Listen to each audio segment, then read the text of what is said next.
warahmatullahi wabarakatuh. Perkenalkan, nama saya Raihan Elvona. Di sini saya akan membahas laporan hasil survei lapangan Technopreneurship. Nah, di deskripsi umum usaha itu ada nama usaha yang dibangun oleh narasumber kita, itu ada aksesoris HP, kemudian bentuk usahanya itu individu, dan jenis usahanya itu online shop.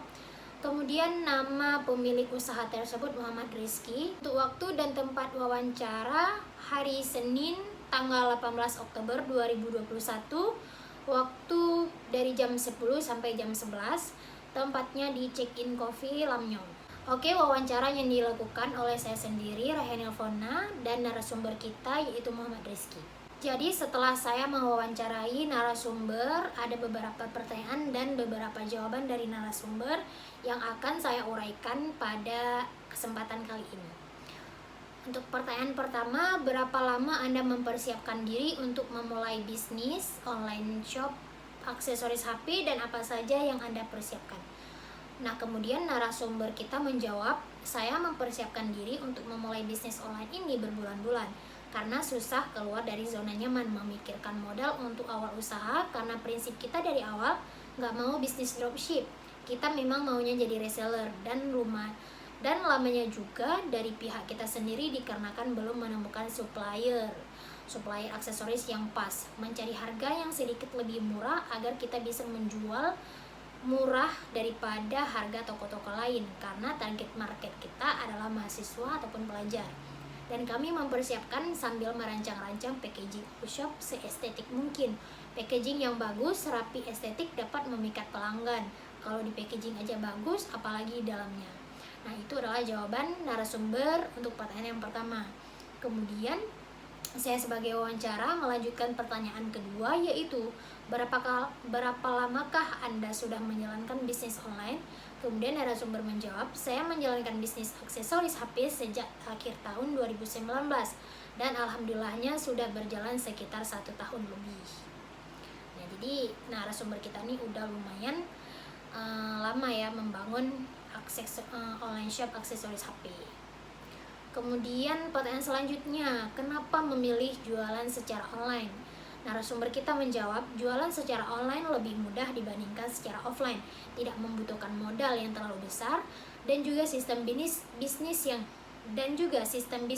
kita gunakan pre-order. Jadi kalau ada pesanan yang masuk baru kita proses. Namun untuk sekarang kita memutuskan untuk menyetok beberapa pieces barang supaya orang-orang itu mudah melihat barangnya secara real pic. Jadi pelanggan akan lebih puas. Dari jawaban narasumber kita di atas dapat kita simpulkan bahwa persiapan yang matang sangat diperlukan sebelum memulai sebuah ide usaha. Kita terlebih dahulu harus mencari informasi yang cukup tentang bidang usaha yang akan kita jalankan. Jadi tidak hanya bermodalkan niat dan keinginan yang besar tanpa tahu cara menjalankannya. Dengan adanya informasi yang cukup, kita dapat melihat peluang-peluang yang ada serta kita dapat meminimalisirkan kemungkinan resiko kerugian dari usaha yang kita jalankan, gitu ya. Nah, kemudian ada sesi kedua, yaitu pertanyaan tentang produk yang dipasarkan dan target pemasaran.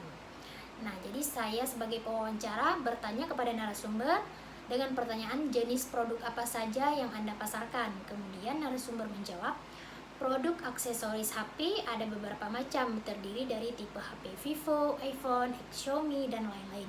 Kemudian saya bertanya lagi, siapa yang akan menjadi target pemasaran produk yang Anda pasarkan? Kemudian narasumber menjawab, target market kita ke kalangan siapa saja.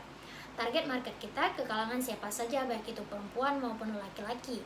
Dan bisa juga dijadikan gift untuk orang-orang yang sempro, sidang, dan lain-lain.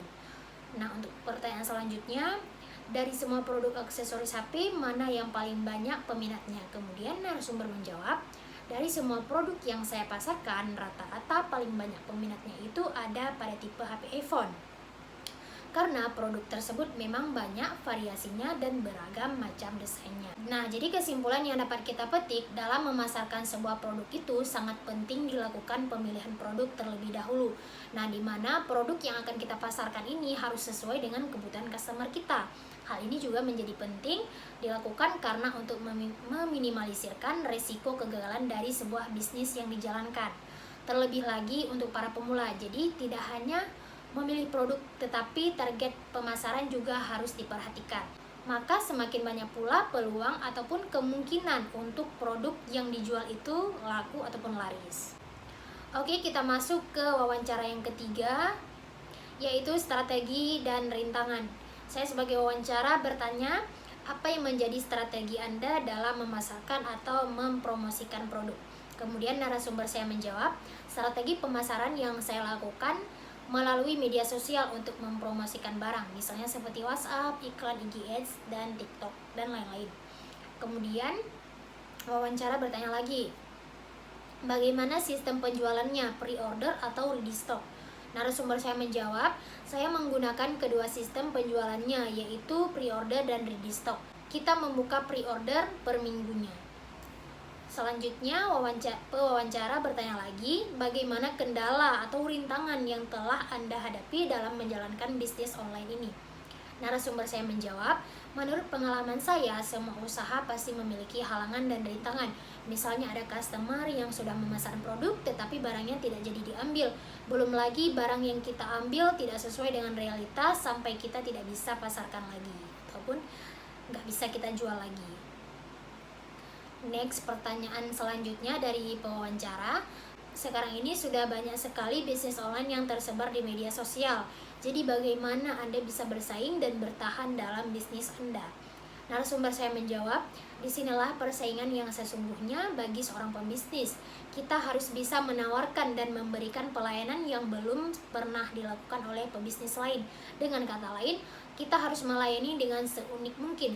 Kita memberikan pelayanan yang terbaik, salah satunya dalam hal merespon customer dan tetap meyakinkan bahwa produk yang kita jual ini sesuai dengan keinginan customer gitu.